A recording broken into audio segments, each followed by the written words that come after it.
The Secret to Success in a Dead-End Alley. Introduction. When nobody was watching her. Nobody was paying attention to her. Not when she spoke, not when she put up her hand, not when her heart was racing for a mere hello. Nika, a 12-year-old child at the back of the class. Not because she was late, but because no one had ever noticed that she was there in the first place. School was a routine movie for her. She would go each morning with half-closed eyes and come back with her heart half-closed as well. It was such a day that even the mirror refused to look at her face. But no, Nika was not incompetent. Even Dr. Eddie had once said, "You think very carefully."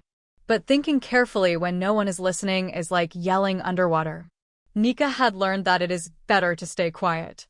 It all started on a rainy day. The day when she was at the back of the class as ever and could see her friends chatting, never even looking in her direction.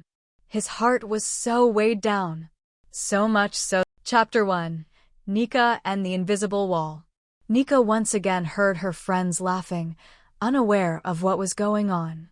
Sarah and Leah, her closest friends, now seemed to have their own world, a world of jokes, inside language, and eyes that glided past her, not into hers. It was good while it lasted. Nika sat on a bench with a book in her hand. Not to read. Rather, to have something in her hand that would give her a good reason for sitting alone. Her eyes, which sometimes leapt over the words and crossed over to the boisterous, laughing groups in the garden. But none of those eyes returned to her. Things in class were not much better. The math teacher, Mrs. Grayson, didn't even look at her when she attempted to ask a question, and Nika raised her hand hesitantly. One of the daydreaming kids in the class then made a ridiculous sentence and everyone laughed. Even the teacher. Nika let her hand drop. Maybe she was wrong to think she did know. Maybe she ought to have just shut up. As usual, she strolled home from school.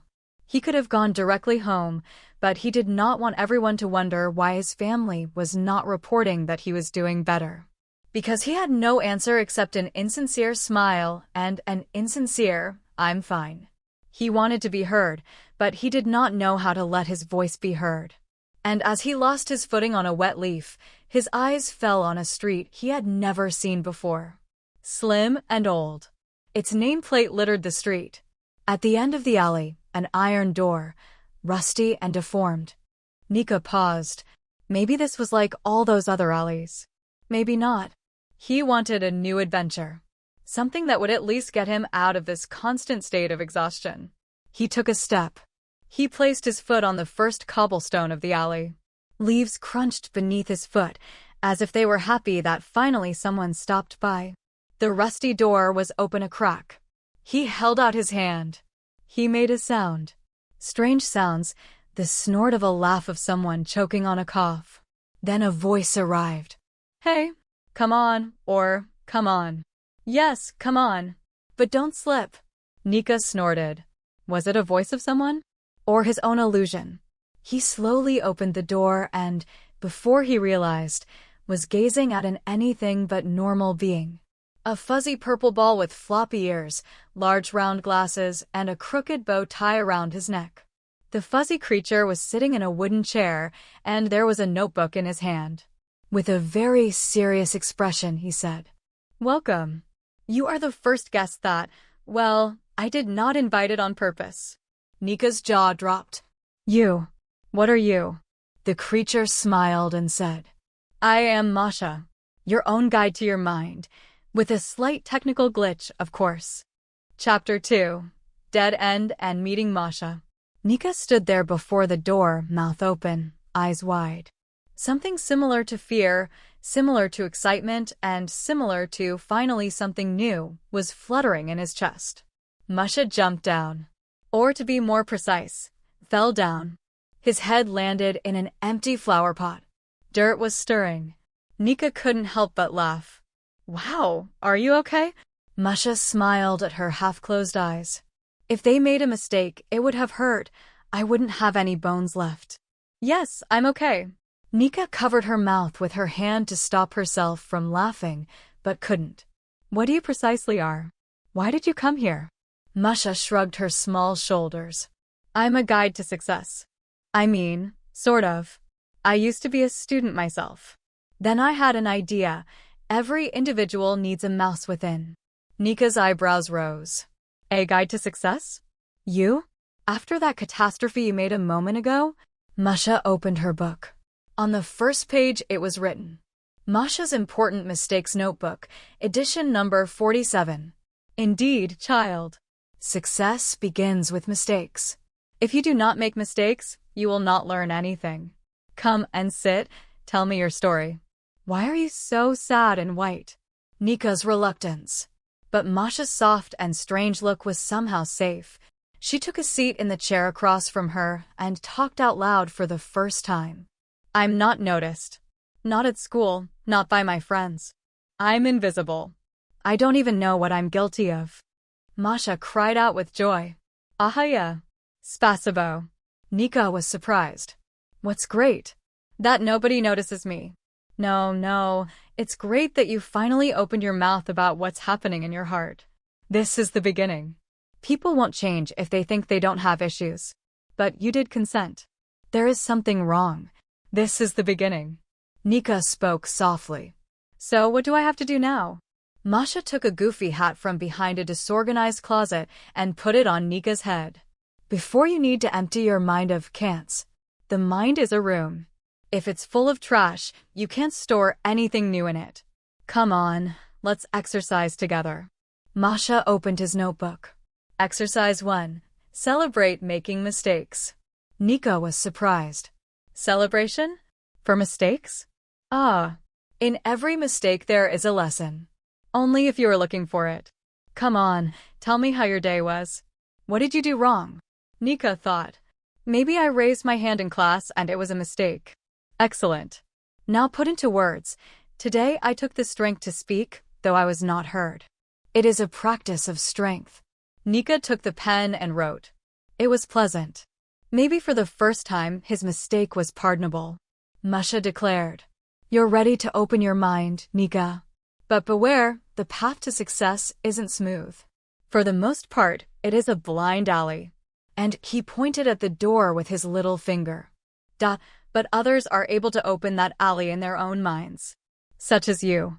Chapter 3. Wonderful Blunders. The next morning, Nika woke with a strange feeling. As if his mind was still full of last night, Musha, notebook of mistakes, and a strange sentence that had pierced his heart. The courage to make mistakes means the courage to learn. At school, nothing had changed. Everything remained the same. But Nika wasn't the same. Rather than hiding behind his books, he tried to keep his head up. Even when Sarah and Leah walked by him without even glancing his way, he didn't feel guilty. Well, at least not like always. Later in the day, he arrived in the alley excitedly. The rusty door creaked open by itself even more easily today. Masha stood in the middle of his small yard, goggles on and a large board that read, Courageous Mistakes Club, First Session. Nika laughed out. Masha, what is this? Masha jumped up. Exercise number 1. Make mistakes deliberately. Today both of us need to make 3 mistakes. Honest, shameful, but useful. Nika was shocked. Make mistakes deliberately. Exactly. For if you don't fear mistakes, no obstacle can stand in your way. Masha took a deep breath, stood on a chair, and declared. See. Mistake number 1. I used to think that the elixir of success is something crafted from peanut butter and old shoes. That's why once, for a seminar, instead of introducing myself, I started kissing my shoes. Nika laughed. No, seriously? Dead serious. But that's what people remembered from me. And I realized that success doesn't always come in an orderly fashion. Then there was Nika's turn. He was not sure, but he went ahead and said, Well, in class today, I instead of oxygen said Excelgen. My entire class erupted in laughter. I was ashamed. Musha commented. Wonderful. Write it down now in your notebook with pride. Nika wrote. Today's blunder. I said Excelgen. Consequence. I learned that shame kills people, the fear of repeating it. Well done. Now the second exercise. Pose a question to a person, though you think they will not respond. That is, go to your heart of fear. Nika fell silent. What if I hear from them that they don't wish to communicate? Wonderful. Then you'll gain another experience in your notebook. Nika promised to repeat this exercise tomorrow at school. For the first time, she understood that failure is not the end. Maybe it was only a sign to start anew. Musha clapped her hands. Well, today's training is over. Let's now celebrate mistakes. Chapter 4. When only you have to choose. The school morning seemed busier than ever. Nika entered the courtyard, backpack lighter than ever, not of things, but of heavy thoughts that had burdened his shoulders for the past couple of days. There was still fear in his heart, but there was something new in him, courage. Approaching the classroom, he saw Leah standing by the water cooler. By herself. For the first time, a voice inside him said, "It's time. The same exercise you were to do. Go, just ask a simple question." Nika stepped forward. Her heart was pounding. "Hey, Leah?" Leah turned to face him. A little surprised, she replied, "Oh, hello." Nika answered in a shaking voice. "I was wondering, with whom are you working on the science project?" Leah answered, I haven't booked with anybody yet." Nika tried to smile. "In that case, if you wish to work together, it's me." Leah paused for half a second or two. "Okay, all right. Let's work together." Nika felt as if she could not believe her luck. Such a little thing, but it felt like such a big victory. She went straight into the alley after school. She entered the yard, smiling, but Musha wasn't in the yard. She called out, "Musha? Musha? Where are you?" There was no answer. On the table, however, was a note, penned in Musha's handwriting. "I'm not here today, because it's time for you to make a choice by yourself. Exercise 4. Do what you need to do today by yourself. You can do it." Nika gasped. Just then, a mysterious text message appeared on her phone, sent by Sarah. Info was it and Leah are working on a collaboration project together. "I just had to tell you. I too had been lonely. If you wanted, maybe we can do it in a threesome." Nika was stunned. Sarah, who had made her feel lonely so many times before, had come back now. What could she do? Had she said yes, maybe she would be back among them. But if not, maybe being truthful to herself this time was best. Nika sat down. She closed her eyes. She thought of Musha, not for the answer, but for the statement she had made. Success sometimes means saying no when everyone expects you to say yes. Nika picked up the phone. She waited for a few minutes. Then she typed, "Sarah, I'd like to work together, but only if the two of us are actually together, not so that anyone thinks they're extra. Because I don't want anyone to feel invisible anymore. Not me, not anyone else." He hit the send button. His heart was still pounding, but he was smiling. A few minutes later was the reply.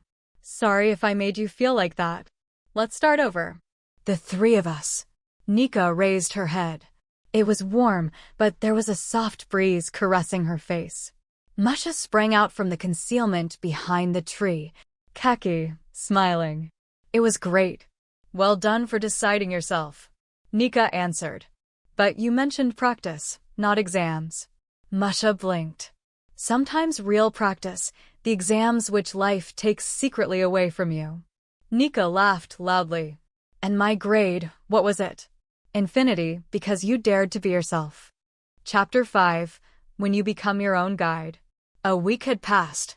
A week, but for Nika, an eternity.